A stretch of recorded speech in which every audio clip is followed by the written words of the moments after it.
Hi, my name is Arif.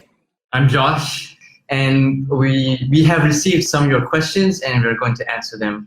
So our first question comes from Atif. Atif 19. Hope you're joining us. So his question is, I wanted to learn code, but I didn't know how to start, and I didn't have any basic knowledge about coding. So how can Atif start to learn coding? Okay, so everyone is a little different. But like for us at Next Academy, we have seen thousands of people learn how to code. And I personally myself, I've been coding for about 10 years now.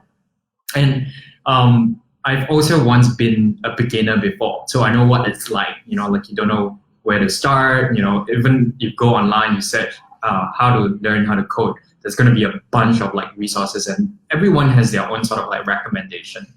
From our standpoint, from Next Academy standpoint, I think it's a good idea depending on what level of interest you have. If let's say you're really at the interest stage, more like discovery, I think it's a good idea to know what you may want to achieve with it, right? Like if let's say you want to maybe start a startup or eventually want to start a startup in tech, right? Then knowing how to code is going to be important, and you want to basically use this as your sort of aim.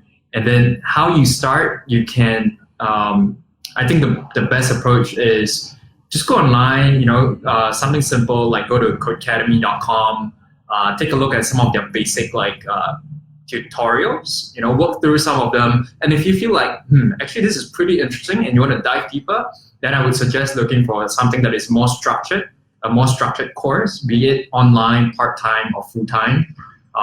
Again, that depends a lot on your availability.